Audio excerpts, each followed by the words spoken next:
Hello, everybody. Welcome to the GM Sports Report, your weekly podcast on all things sports, where every play counts. I'm Grant, and I'm here with my co-host Mason as we get ready to cover the latest news, headlines, and upcoming events going on in the sports world. Make sure to like, comment, and subscribe to see all things GM Sports Report. Mason, how are you doing today? I'm doing great. I'm doing good, Grant. How are you? Yeah, I'm doing good. Heat season's finally over. I got put out of my misery last night. yeah, Absolutely crazy loss, like a 50-point loss, but I'm ready. I was ready for the season to be over since the play-in, so it is what it is. yeah, yeah. All right. Well, we're going to start out our episode like we start out every other episode, and that is with our hot takes of the week. So I'll let you go ahead and begin with that. All right, mine is something that you kind of showed light to last night. You sent me a little graphic, and that is that the Mets 20 win season is phony. They have 20. They're the first to 20 wins, and all 20 of those wins are against teams under 500 records. And they have 29 games played this season. I think they're a good team, but I think when it comes to top contenders in the league, they'll kind of get humbled. I could be wrong, but as of where it stands now and what they've shown me, I think that it's definitely kind of glorified with their record just off of their opponents that they've played. So Yeah. yeah, I'm glad you shine some light on that because it's something that was like I think the Mets are a really good team, but that graphic doesn't lie. They've played the most hmm teams that are under 500 out of any team, and then it makes me a little upset seeing them higher on power ranking. And as a Cubs fan, we haven't played a oh single yeah, team that's we haven't played a single under 500 team yet this season. We do for the first time, and that's tonight against Pittsburgh. Um, and we still have 17 wins. So it's not like a big, huge deal. Like, oh, the Mets aren't going to do anything, but it's right, as far as the power rankings go, I don't know if they should necessarily be in first. I get they have the most wins, but if you look at the teams that they're playing against compared to teams that hmm are in second and third place and fourth place in those power rankings, they're playing much more competition. So I'm glad you mentioned that. yeah, All right, my hot take of the week has to go with what also happened last night for me, and that's the Miami Heat being eliminated. I'm already seeing these Heat fans on Twitter saying how uh, you just need to make Bam untouchable and get him all the tools he needs. Look, my hot take is no one on this Heat team should be untouchable. Every single player on this team should be up for conversation for trade if it's for the right player. Obviously, Bam is probably the most untouchable. But if a guy like Giannis or a guy like Luca or any of these big top tier names come available, I better not see a report coming out saying, "Oh, Pat Riley views Bam Adebayo as untouchable." If Giannis is available, you go out and get him. I don't care what it costs. Like that's just how it is. So that's my hot take. I just really don't think there should be any untouchables for this Heat team. They haven't proven anything. They got embarrassed in this 4-game series against Cleveland. Got their butts kicked every single night. Um, as Spoelstra said last night, it was extremely humbling, and I'm really hoping that they move to a new direction this summer and make a lot of big changes. And I obviously don't think Bam is going to get traded, but I just hate seeing all these people on Twitter that are like, oh, so and so needs to be untouchable, and this guy needs to be untouchable. This guy, what did they done to deserve to be untouchable? They didn't win anything this year. They got embarrassed. They proved that they need a guy like Jimmy Butler to have to win. Tyler Hero said that himself the other night. I mean, it's a whole rant, but I'm tired of the hmm whole untouchable thing. If a star is out there, you go get him. No excuses. That's my expectation for the summer. They better walk away with a superstar. yep, All right. Now that I got my little rant off my chest, I can kind of be more calm for the rest of the episode. So now we're going to go ahead and go into our underdogs of the week. I'll let you go ahead. yeah. Just nothing really crazy. Just a quick shout out to Tyler Soderstrom. 291 batting average this season, 9 home runs, 24 ribbies, and then 940 on base plus slugging. Really kind of shine some light for that struggling A's team. So um, yeah, just a quick shout out to him. Yeah, he has been off to a really hot start for them. They have some really promising young guys on that team with Yeah, they do. with Nick Kurtz being called up, and Brent Rooker you Brent have Rooker. over there, Yep. who's a certified really good offensive player. You got Jacob Wilson, shortstop, so Mason Zach Miller. Geloff. They got a bright future over there. But yeah, I like that pick. My underdog of the week is going to go to Julius Randle. He's had a very quiet Mm, start to this playoff run, averaging 22 and a half points on 5 rebounds and 4.5 assists, but he's also shooting 45% from three, which is really good. They're up 3-1 on the Lakers right now. And honestly, there could be a statement made. Obviously, during the regular season, it looked like the Timberwolves got fleeced in that Karl Anthony Towns trade. But now it's starting to look like a win-win trade because even Dante DiVincenzo hmm has been doing a little bit better since the playoffs have started. Obviously, I'm not going to say like Timberwolves won that trade or anything, but it's starting to look like maybe it was a win-win trade because up 3-1 on the Lakers, a team that a lot of people had going far, is pretty impressive. And Julius Randle has been a big part of that. So, yeah, that's my Oh yeah. underdog. Nick's All right. legend. Yep, Nick's legend. All right, now we're gonna slide over to the NBA and go over a few of the headlines. I just want to kind of get a gauge as the playoffs have started, where your head is at, what you're thinking about some of these teams. First one being, what team has impressed you the most so far in this playoff? Yeah, I know that the team that they've been playing has been very riddled with injuries. But I'm still gonna go Pacers. I don't think a lot of people expected them to even like have this close of a series. Like I said, with Dame being out now 2 games, and the Pacers are up 3-1. So I mean, really the only thing that they have going over there on the Bucks is like Giannis dropped like 35 or something, and the only other guy to have over 10 points was Bobby Portis. So when you have absolutely no offense, and Dame was probably the biggest part of that offense other than Giannis, to just go out, it's really hard to win a game much more than rather win a series. So, yeah, I think Pacers still, doing pretty well. Miles Turner's been great. Tyrese Halliburton really been big on the assist numbers this postseason, like he so often does. I think the other night he had like 17 points and like 15 assists or something crazy like that. So, yeah, it's still been a really good distributor. Yeah, I'd say Pacers. Yeah, I like that pick. The team that impressed me the most, I'm kind of just picking them because I witnessed it firsthand, and that's Cleveland. They just hmm absolutely dominated the Miami Heat, embarrassed them. Uh, the last 2 games of the series was a 40-point win and a 50-point win. That kind of shows you everything you need to Yeah. know. When those guys are clicking, they can hit every single shot. Max Strus has been absolutely phenomenal for them. I think he's shooting close to around 50% from three.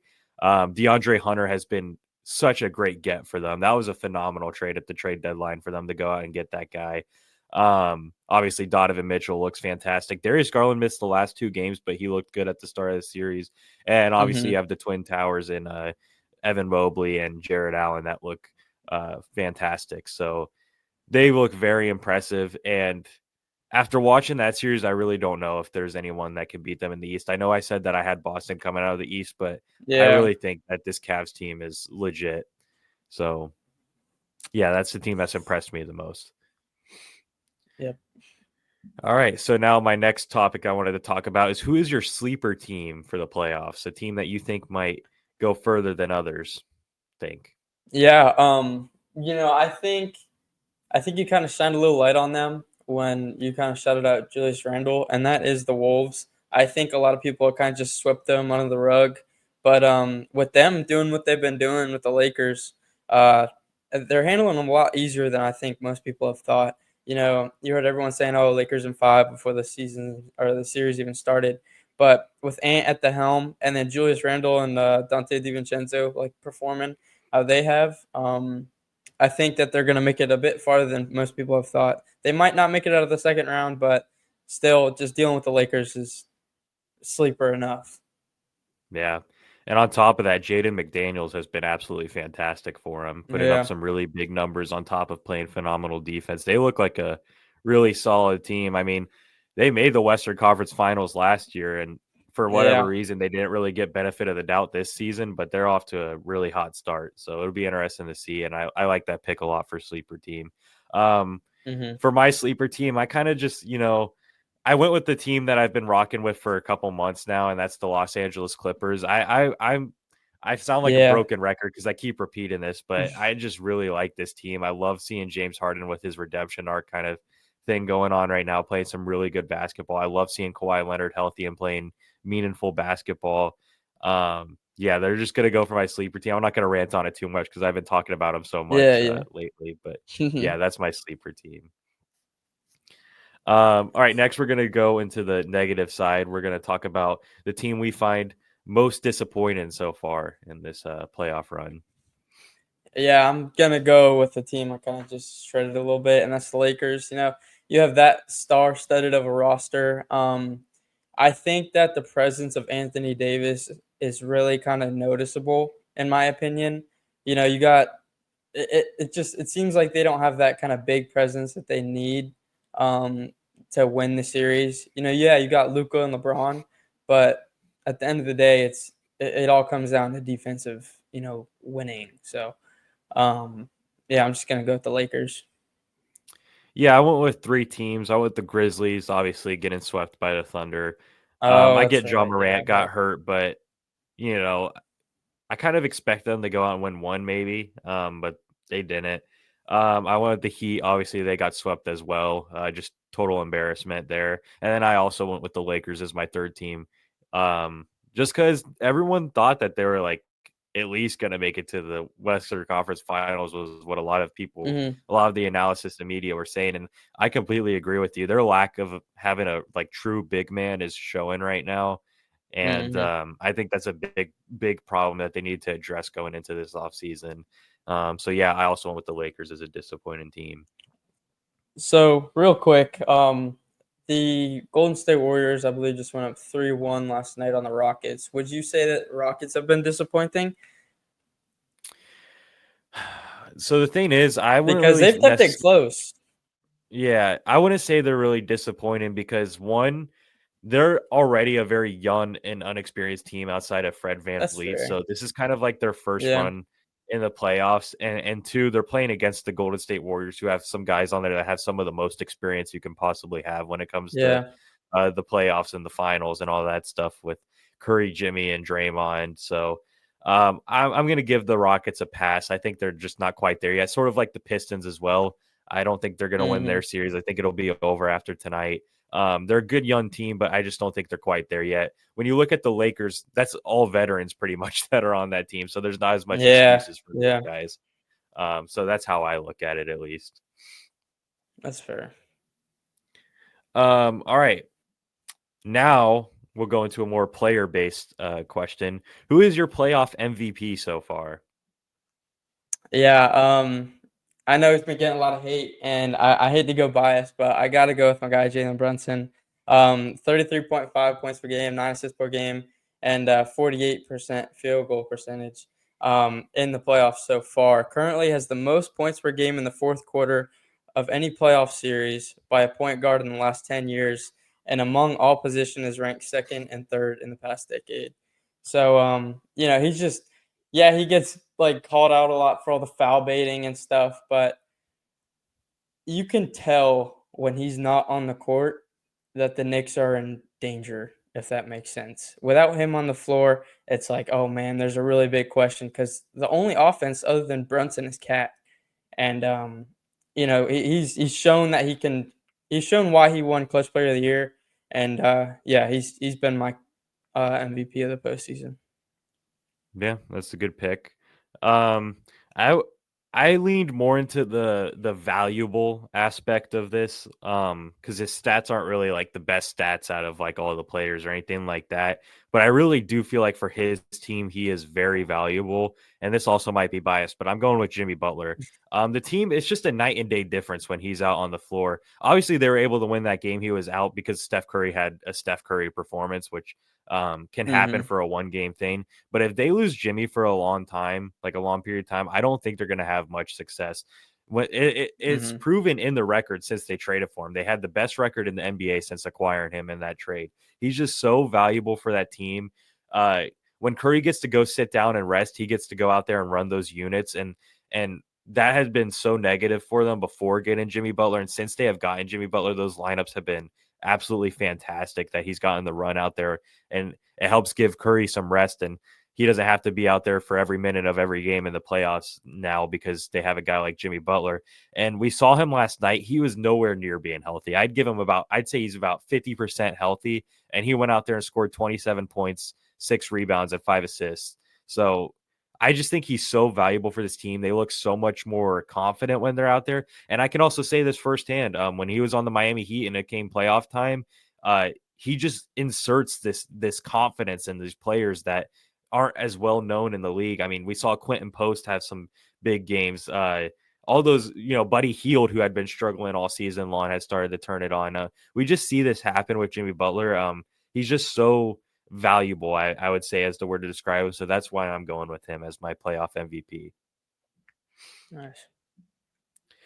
All right. So now we're going to go ahead and slide over to the MLB. And real quick, we're just going to go over our team and player of the week. So, Mason, I'll let you go ahead and start with the team of the week.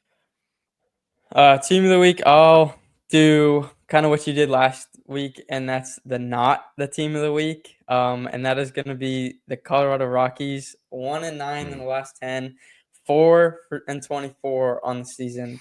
I think that the real MVP for the team are the fans, are the thousands of fans who still show up night in, night out, and the people who have spent thousands of dollars on, season ticket, passes. Yeah. So, yeah, just very rough. It kind of reminds me of the White Sox a couple years ago, just absolutely brutal, and just yeah. Yeah, Rockies are on pace for 26 wins this season, which is Wow. very bad. Yeah. For my team of the week, I had to go with the Atlanta Braves. They had a terrible start to their season, and they're slowly starting to turn it around. They're 8-2 in their last 10. And the future might be bright. They might be getting a Ronald Acuna in the near future.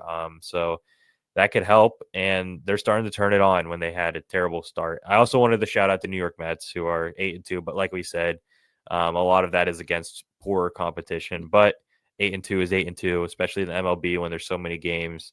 So yeah, I went with the Mets as well. So the Atlanta Braves and the New York Mets are my teams of the week. Yeah. Now I'll let you go ahead and go over your player of the week. Excuse me. Yeah. Player of the week. I think there's a lot of great options. For the first time I've seen it, there's actually 3 guys who won AL and NL Player of the Week. But I went with Andy Pages from the Arizona Diamondbacks. 650 batting average in the last 20 at bats, 3 home runs, 6 ribbies, and it's just been amazing for his team. Yeah, look, Andy Pages has been really annoying as a Cubs fan because we've played the Dodgers so much already to start this season, and he robbed a grand slam against us, and he's had big hits against us. So I like that pick, Yeah. and I saw that he went 13 for 20, but I just didn't have the courage to pick him because he's cooked us so many times. I went with Eugenio Suarez from the Diamondbacks, a 4-home run game that deserves to be talked about. Haven't seen that in a long time, and very impressive feat for Eugenio Suarez, who's also a Cubs killer in his very own. So I guess they're both Cubs killers. So lose for me, I guess. All right. Now, real quick, I just want to go over something for the NFL. Obviously, the NFL draft had happened this past week, and it was a crazy draft. Instead of us trying to force all the things that went down and transpired, we made a separate episode that is out right now. So make sure you guys go watch that. And it's a full breakdown on the 2025 draft. We talk about a lot of different topics, all the different headlines that happened. Really good video. So I recommend watching that because we didn't have nearly enough time to try to force everything into this video. So we wanted to make a separate video for you guys. So go check it out. All right. Finally, we're going to head into segment 3. This is going to be a little bit different than anything we've done in the past. I'm excited for this. Mason and I are huge movie guys. We're always talking movies when we're not talking sports. It's like our second highest hobby, I'd say. Yeah, it's one of those two. Yeah. Always one of those two. So we were thinking last night, we were chopping it up, and we came up with an idea to kind of mesh the two together. So what we're going to do is give our basketball start in 5 but it is movie characters. So we'll go back and forth. You'll give point guard, I'll give point guard, kind of like that way. Um, and we'll just go over our starting five of movie characters. So I'll let you go ahead. Who is at your point guard? All right, at my point guard, I gotta go with none other than Yoda. He's got elite floor Hmm. awareness and can make passes from virtually anywhere out of just the sleight of his wrist, and then extremely agile, can get lost in the mix. I think he's the perfect one. I like that a lot. I like that a lot. For my one, I Figured went you with would. Spider Man.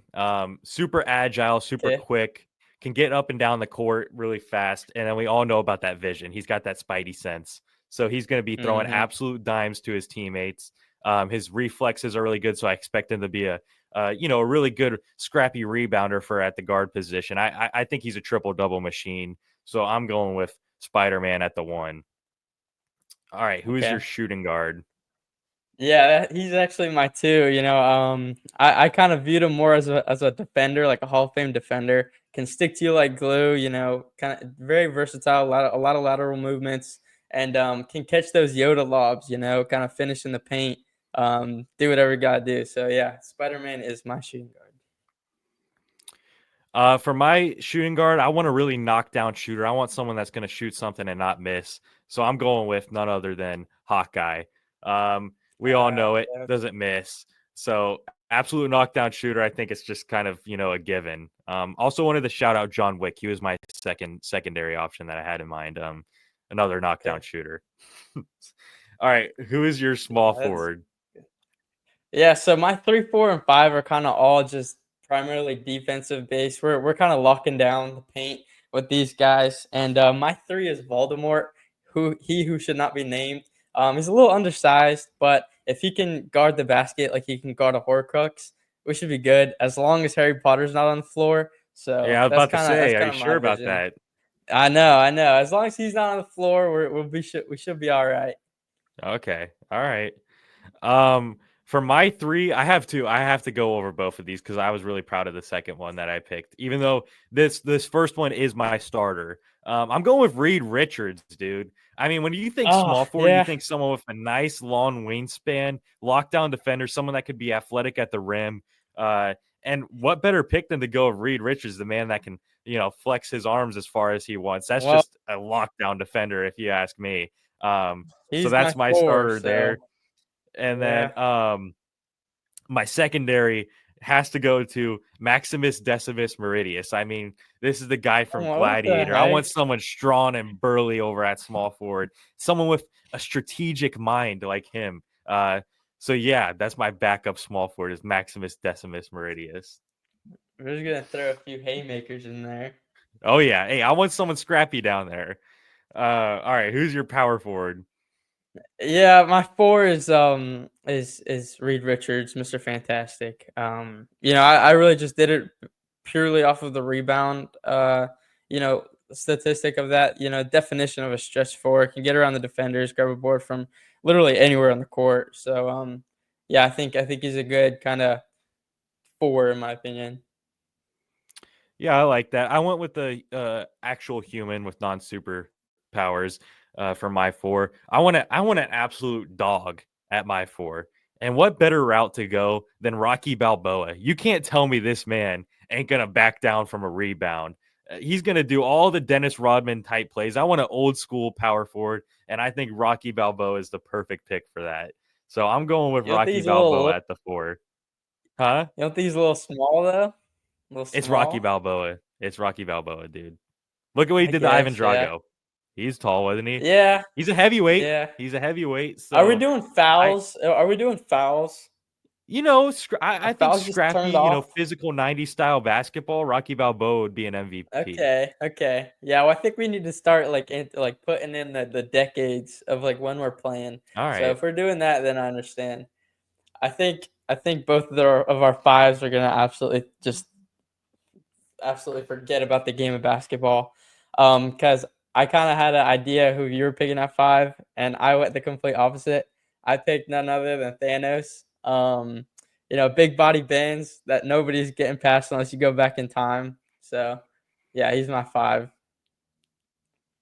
Yeah, that's cool and all, but is this Thanos without the Infinity Gauntlet and without the stones?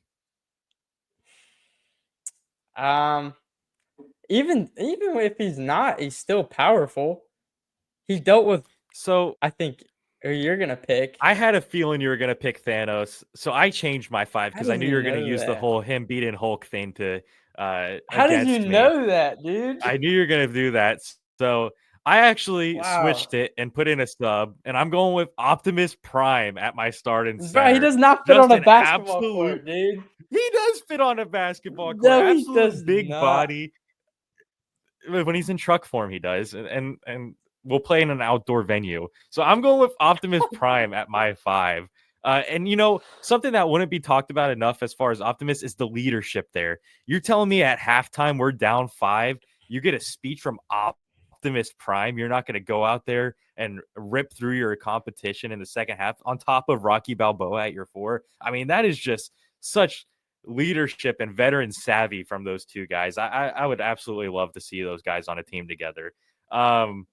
So yeah, real quick, just go 1 through Wow. 5. Your starting 5 again, just to No, I recap. got absolutely duped. We were over talking about, oh yeah, whoever can fit on a basketball court, and bro picks out Optimus Prime, even in truck I form, think he bro. What the fit. heck?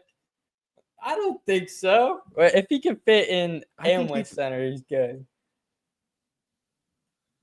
I think it'd be I don't know. fine. All right. Anyways, I was my gonna one go is like Yoda. Godzilla, but he definitely wouldn't work. Get out, dude. Okay. And my point guard is Yoda. My shooting guard is Spider Man. My small forward is Voldemort. My power forward is Mr. Fantastic, Reed Richards, and my center is Thanos. Okay, my point guard Spider-Man, shooting guard Hawkeye, small forward Reed Richards or Maximus Decimus Meridius, power forward Rocky Balboa, center Optimus Prime, and real quick, I have 6 man of the year Anakin Skywalker coming off my bench. I Bro, just we made did that up. not. I make the rules. We said start in five. But he's I just got the pulling chosen stuff one out. coming off the bench as my What are you sixth doing? man. Then I got Obi-Wan Kenobi on the sixth man. How about that? Oh, okay, Yeah, okay. yeah. All right. All right. And then I got Count Dooku as my 7th man. Oh my gosh. And you can't pick Anakin because I already got him. So there, I I win. got Who's the laugher Anim- now? Anakin. Bro, get out. Whatever. Nah, all right. This is gonna be something we're gonna do every now and then. Just a little fun thing for us, especially coming up after NBA playoffs. We'll probably be doing this a lot more when there's not a lot to talk Oh about in yeah. sports. Oh yeah. Um, so yeah, that was fun. That's pretty much going to wrap up the episode. Thank you guys for tuning in to this week's episode of GM Sports Report, where every play counts. Please make sure to like, comment, and subscribe to be able to see our weekly episodes on all things sports. For additional content, check the description to see links to our Instagram and TikTok account. This is Grant Mason. Sign off for now. Have a great week, everybody.